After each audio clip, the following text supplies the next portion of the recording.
Hey there. As I said, this is going to be a little bit different than the normal playthroughs that I've done. This is past me playing Mario RPG and present me commentating on the game, on life in general. I think it's going to be a little bit more in, I guess, a podcast format, but then again, everything these days is podcast, so I don't want to use that phrasing, but that's what we've got to work with at the moment. So yeah, I referenced earlier in the first video, there was a lot of garbage in that first video. I do apologize for that. I think appreciate anybody sitting through that. And I did mention that the first exposure I got to this game was with a friend of mine. And I totally forgot about this, but I actually resented Mario RPG initially. It was kind of a bittersweet release for me. Because ever since, I shouldn't say ever since day one, but pretty much when I first saw Super Mario Brothers on the Nintendo, like old school Nintendo in like 1986, I believe. I was blown away. It was a transformative moment for me. I'd had Atari, I'd played Atari, but it didn't capture my imagination. It was cool, it was neat, but it just lacked story. It lacked a lot of things, but it was necessary to get us to the Nintendo, but it wasn't something that I was enamored with. When Mario hit and the Nintendo hit, it was like just something amazing. And it wasn't long after that because my imagination was inspired, I started wondering what the Mushroom Kingdom looked like beyond just the what you saw on the side scrolling. Like, what happens if you were to look, like, I remember trying to describe it to my friends, like, what if like you were looking, I don't know how I said it, but it was, behind Mario, or, like, what does the path actually look like if you're looking down at it? Is it just like those bricks or blocks? Is there grass in it? Or, like, what would it look like if you're like walking towards the castle? Like, so I had this desire, this wanting to see what the Mushroom Kingdom looked like outside of the confines of the side-scrolling. Not that I was discontent with the side-scrolling game. In fact, that's still my favorite genre to play. But I remember my wanting to see that, wanting to see beyond just what we were getting there. And so when Mario RPG first came out, we started seeing the advertisements for it. It looked like exactly what I had in my head, but it wasn't quite, because first of all, it wasn't the Mushroom Kingdom. It wasn't like we were going through Mario World 1-1. And we were seeing what that level looked like, but with this new perspective, it was a different world. It still had stuff, but it wasn't the one that I was introduced to when I was 6 years old, which was fine. I kind of got over that part, and I was like, well, things move on. You have to have more to it than just, what was done back in because I mean, this is at the end of the Super Nintendo's life, so we're already, far removed from the original games.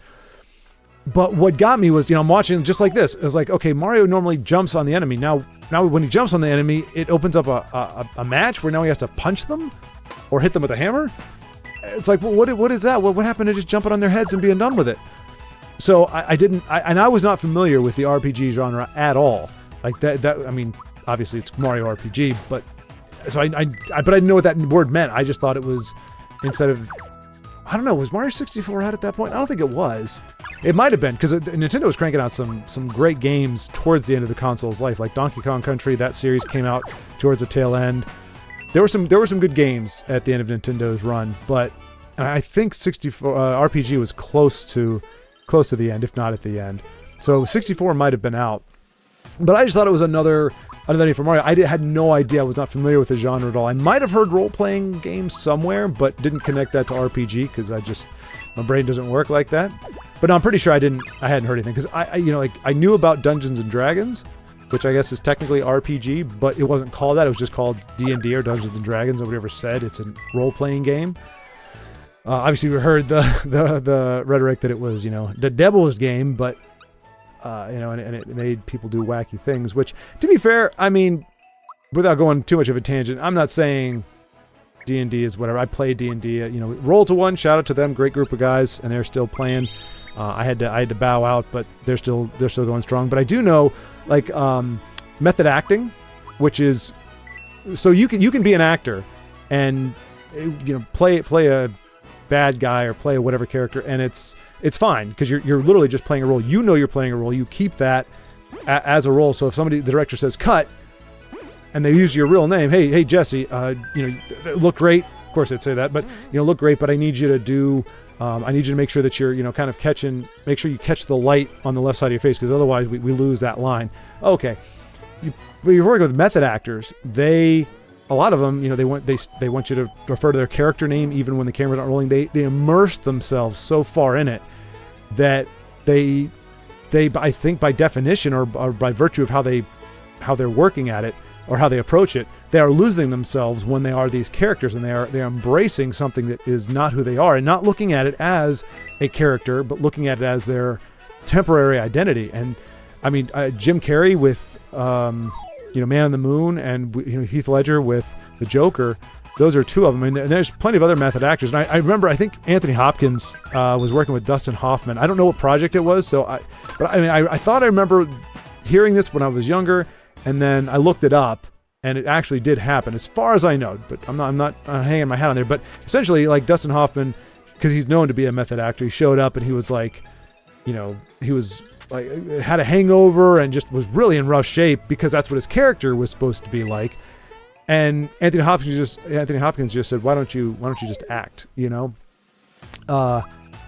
So you have different approaches to it, but if you go full immersion, I think you can start losing yourself. There is a danger. And that's not with D&D, that's anything. Like I said, that's just whether you're in a play or you're in a movie. Anytime you take on a persona other than yours, and you are not making a point to make a distinction between yourself and that role, I think you run the risk of screwing yourself up psychologically to some degree. Like I said, I'm not. You never say never, but I don't know that I could work with a method actor at any point, just because I need to be able to talk to that actor. I think Bryan Cranston is a method actor. And the thing is, and what's his name? The guy that he does one movie every 5 years. I think he's retired now, or one every 10 years. He was in Last of the Mohicans. Daniel Day-Lewis. He's a method actor. And I mean, his performance in Lincoln was fantastic. His performance in all his movies are fantastic. But I would argue that there are plenty of actors who give us really great, deep performances of a similar caliber that don't have to, kind of lose themselves as they're playing these roles. I think they can actually turn on the performance, tap into that character in the moment, and pull themselves out when they need to. And they may, I mean, that's not to say that, an actor's acting and the director says cut, that the actor doesn't try to stay in character, doesn't try to hold on to that emotion. And ideally, a lot of times, especially if it's a highly emotional scene, directors want them to stay in that, and so they'll be very gentle. They'll be like, okay, hey, everything's good, just remember to do this. And the actor will be like, okay, and they're processing, but they're still holding on to that, whatever that memory is, whatever that emotional connection is that allows them to, manifest those emotions or that characterization at that time. So I have no problem with that, sustaining that moment. I mean, it can be a very grueling process. It's a very especially for emotional scenes. It's very, you're repeating yourself time and time again to get these takes. And I think some directors are better about understanding that they've got it than others. Some they'll do 50,000 takes, and then they're like, and one more for safety. Like, you've got it. You've got at least 5 great versions to work with, and they just want one more. And ever since we've digitized things, as opposed to working with film stock, you can no longer say definitively every shot is costing us $25 or $75. Because back in the day with film stock, I mean, you paid for the film by frame, and so you'd say, hey, we've burned through an entire roll of film. That's X amount of money. We can't keep doing this. Now with it being digital, you don't have that backdrop to rein in the director and say, hey man, we just can't afford to do this. Because in theory, if you got everybody for the day, I mean, you can still run over budget easily, even with digital media, because you're still paying people by the day. And once you hit 10 hours on most sets, unless it's a completely independent picture and everybody's just doing their own thing financial wise, once you hit 10 hours, you have to pay people in addition to their flat rate. So your budget goes up exponentially if you hold them too long. But anyway, bottom line is, I think some directors are better about going, okay, we've got it. I know we've got it. Let's move on. But if you get one of those directors that just wants, I've got to have 25,000 versions to go through, which as an editor, I'll say I'd like to have 5 options, 6 options maybe to go with, like solid options, which maybe means twice as many takes, 10 to 12 takes. Okay, let's 8. I would like 4 takes that I have to pick from. Anything more than that, and it's just a pain in the butt. And there may be some editors out there going, oh no, I want as many as possible. But if I'm looking to move through a project, and usually it's just there's nuances in the performance that the director is seeing or wanting, And hopefully they communicate that to the editor, but otherwise you're looking at it going, this looks like I'm seeing like the exact same shot. They're not changing their direction at all. We're getting the exact same performance 3 in a row, and now it changes.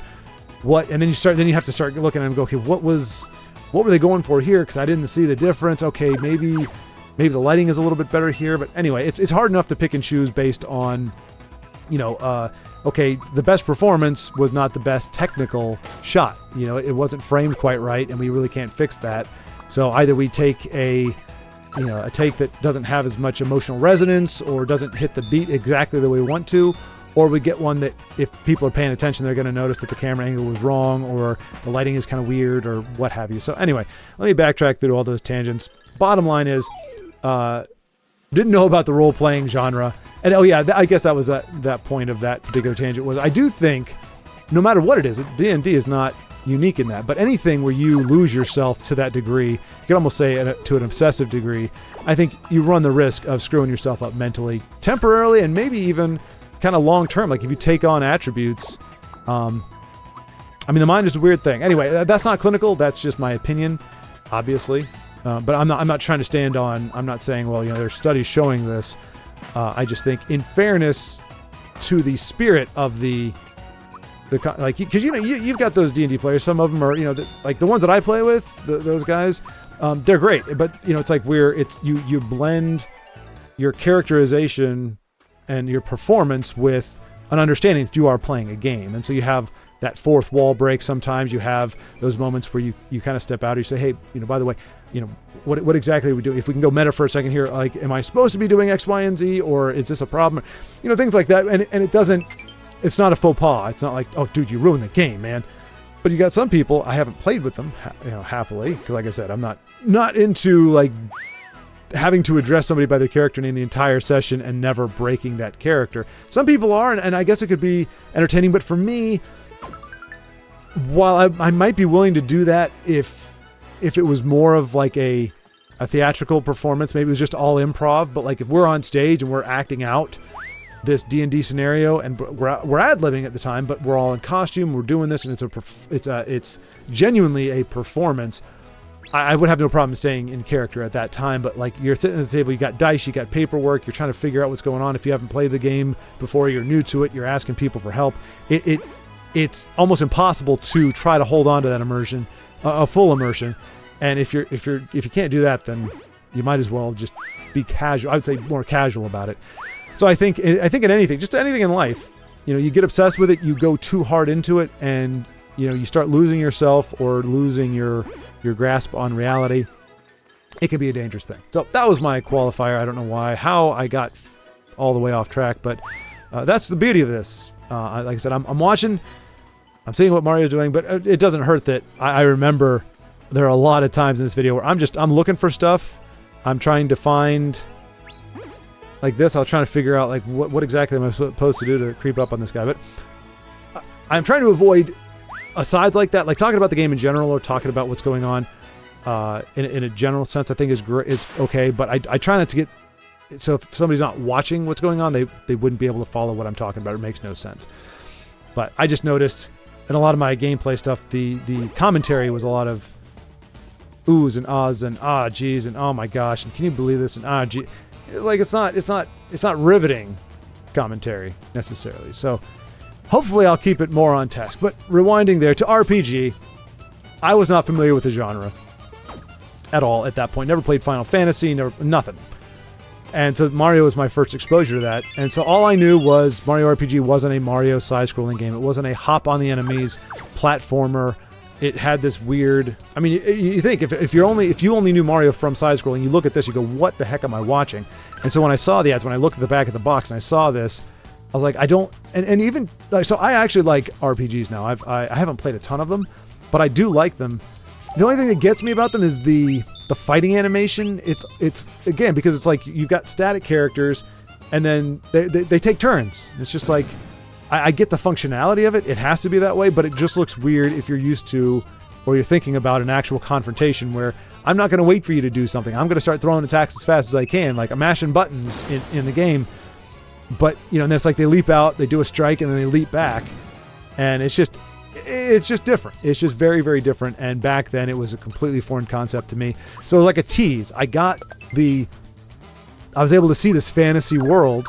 Granted, the graphics weren't as nice as this. They were fantastic and revolutionary. Well, not revolutionary, but they were fantastic for the time that Mario RPG came out on the Super Nintendo.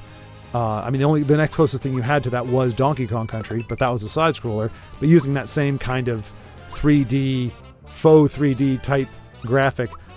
But the remake just looks freaking beautiful. It's awesome. It's everything. I like it when games kind of age with you, which is what I feel like this does. Like the trying to play this as an adult now, I've seen so many other games with so much better graphics that my imagination has, I guess, the gap between what my imagination can cover and what the game can present is getting big. It gets bigger and bigger. When you're a kid, or the younger you are, your imagination is really strong, so you can just have vague representations like Mario. The original Mario Brothers. Your imagination can transform that into something that's incredibly engaging, and you feel like you are in the Mushroom Kingdom somehow. But as you get older, that imagination kind of gets a little nerfed, I guess is a good way to put it.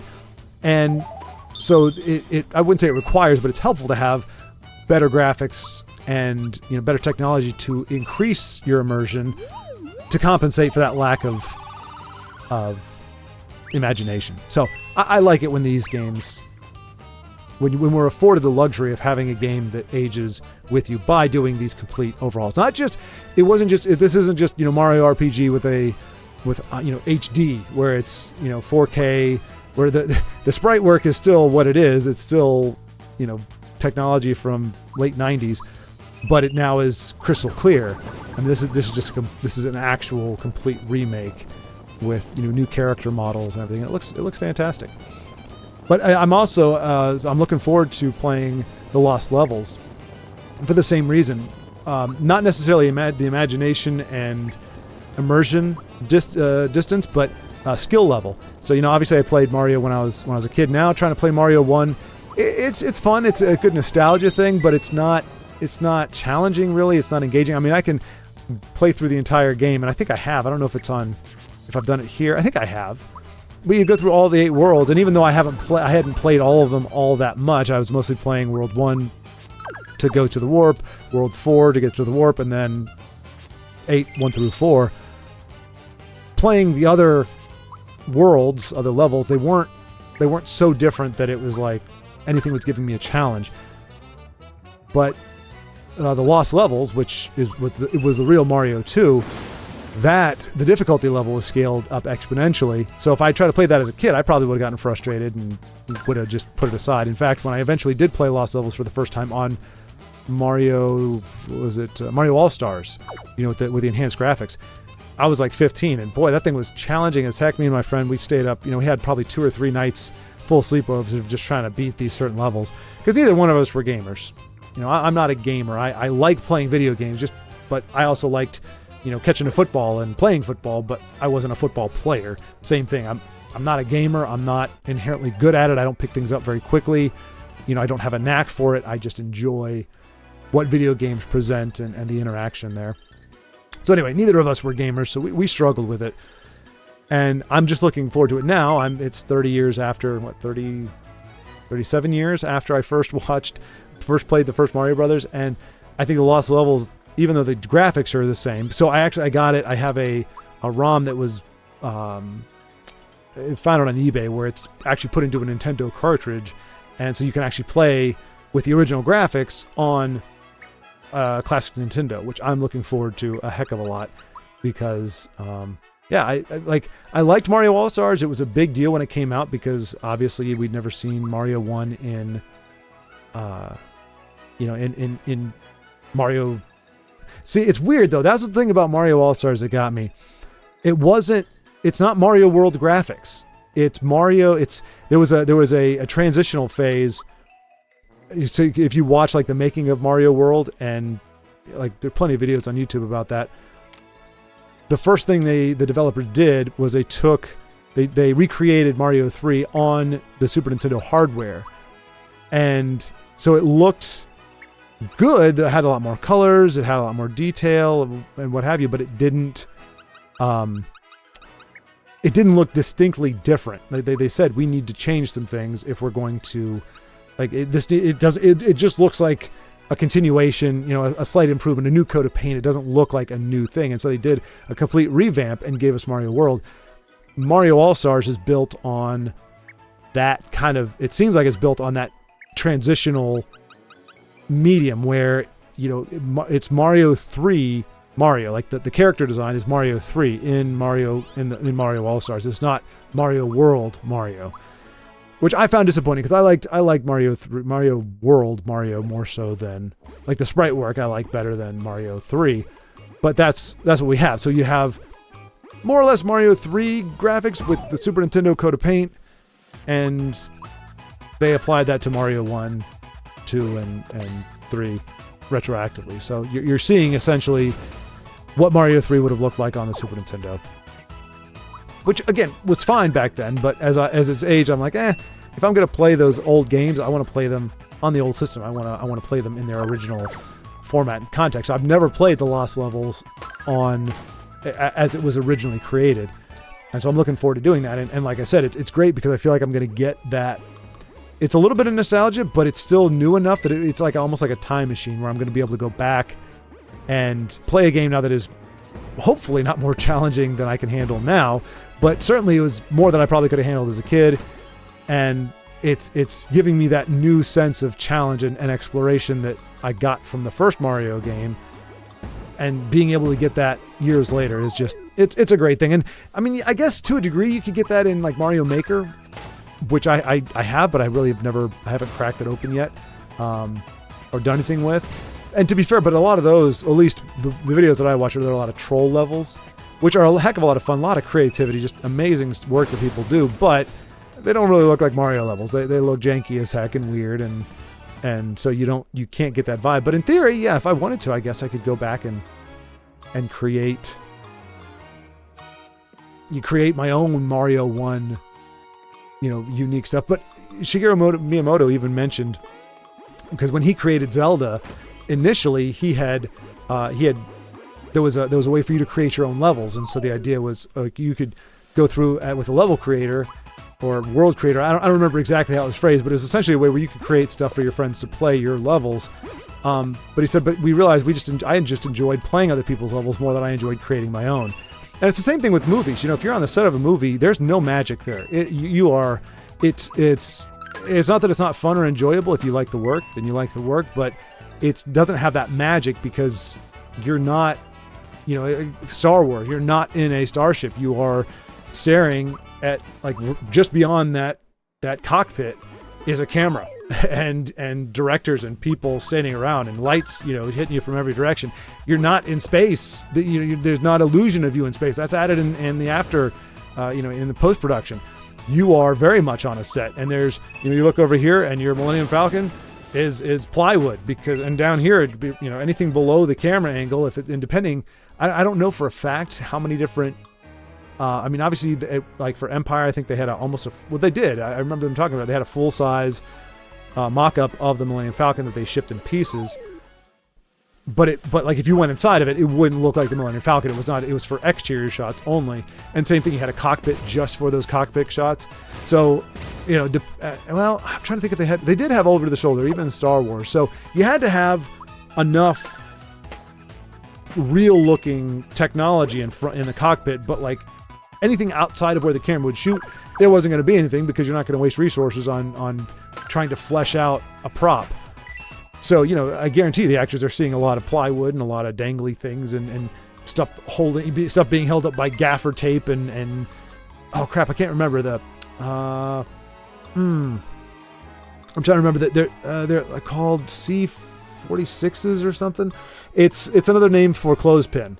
There's a actual numerical. It sounds like a bomber jet or a fighter jet, but it's like a C-140 or something is the official set speak for clothespins. You don't say, hey, can you hand me the clothespins? You say, hey, can you hand me some C-470s or whatever they are.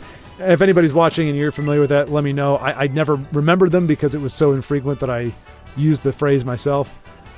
But I remember, and I think every time I'd have to ask, like, I'm about to get you some clothespins, but what am I supposed to call these again? And it wasn't a religion, like a, if you call them a clothespin, we're not going to accept them, or you have to change what you have to use the proper verbiage. But it was something cool. Like you have your extension cords are stingers, not extension cords. It's very confusing if you're on set for the first time and somebody says, hey, can you bring me 5 stingers? You're like, because there's no, you can kind of see maybe, and I don't know what the etymology is. I don't know how those came to be called stingers or why. More than likely, it seems to be the case in everything else. It worked because of X, Y, and Z reason that was specific to a specific time period when they were first used. But then after that, maybe they shocked people when they unplugged them because the quality wasn't all that great or something. And so they called it, like, oh, grab me a stinger. Like, oh, yeah, because they sting you when you plug them in. Or I don't know. I'm just spitballing. But I'm sure it was something like that. But yeah, it's the nomenclature. And I think some of it is, is stinger faster than extension cord? It's a stinger. It's 2 syllables. Extension cord is 4. So it's syllabically, it is a much more economic way to ask for it. So I guess that alone makes it more useful or justifies its use more. All right. Boss battle. I don't know if this is the first one or not. This is what happens when I'm, like, if I'm live streaming, which I do want to get back to at some point, but right now that's just not feasible with the lack of schedule that I have. I've got a huge to-do list. I'm just doing this because I do need some pressure release, and I am trying to relax a little bit after retiring from my last job, and this is how I'm doing it. But when I'm live streaming, I'm paying more attention to the conversation that I'm having with people than I am the actual gameplay, which is why it worked for Legends, because I would be spectating other people's games, so they're playing regardless, and then I can talk with chat and have interactions, because if I'm actually playing, it's very hard for me to then cut over, let me talk to chat and make sure I'm speaking with the people, keeping the conversation going. Yeah, so I haven't really been paying attention to anything that's happening on screen. It's just playing and I'm watching. But that way you get the best of both worlds, and maybe I'll do a version, because the game audio is separate from mine. So, give me feedback if you're like, hey, the gameplay I find entertaining, I like the music, I like the whatevers, and I don't mind listening to that, but your voice kind of ruins everything. Maybe I can release an alternate version that is just the gameplay. But I just know for a fact that my gameplay is not anything special. Nobody's going to look at this and go, oh my gosh, this guy's a freaking... I'll say genius. What was I thinking? A prodigy or... I can't remember the word for it. It sounds like it's insulting, but it's not. You know what I'm talking about? Idiot savant. Is it idiot savant? Or maybe it's just savant. Maybe I just added the idiot in front of it because for reasons, but I don't know. Anyway, but yeah, I think it's idiot savant. I think that's what I'm thinking of. Anyway. I'm not great at the game, so you're not watching this for the highest level gameplay. But anyway, let's see. Retracing my steps, tangentially. Somehow I got back onto movie sets and talking about that kind of thing. But Mario RPG, it was not something I warmed to immediately. In fact, the only reason I did it, my friend Eric, who didn't own a Super Nintendo, but he was always very. He had a real computer back in 96, I think, 95, 96. AOL, America Online, for those of you who are too young, you get the CD, and that's how you logged in. That was the primary way people logged in back in the day on the internet. Back when you had the modems, it was AOL. That was one of the service providers, and a lot of folks had that.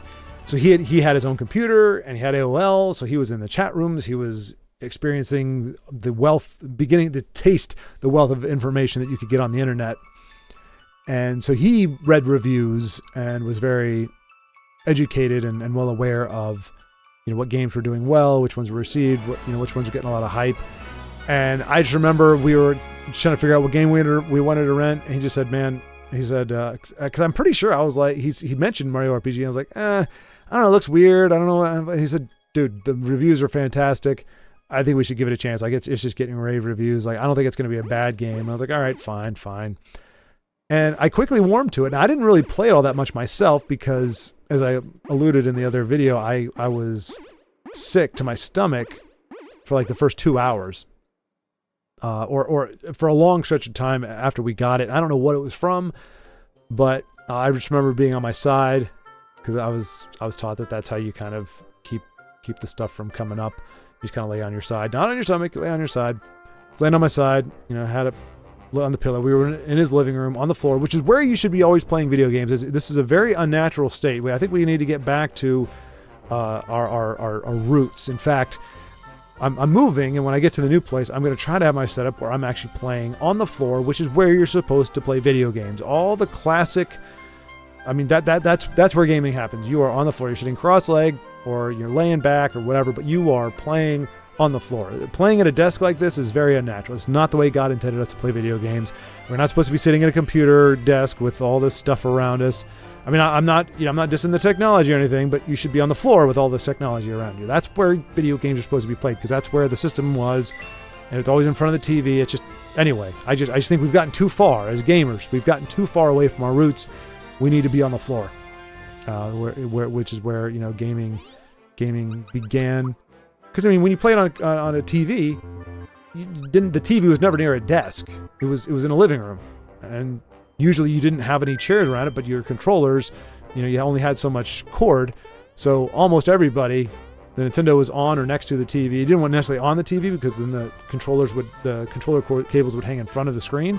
So it'd usually be on the floor next to it or underneath of it if you had a little bit more of a sophisticated setup. And you just sit on the floor, and that's where you played it for decades. That's the way it was. And it wasn't until emulation came around and computer games got more traction. But even then, yeah, it just felt unnatural. That was part of the reason why I never got into computer games. I'm sitting at a desk. This is a computer. This is the interwebs. This is homework. Why am I playing a game on this? It's so weird. Anyway, I would say we came full circle, but I don't even know how the heck we got there, or where we started, or how we ended up.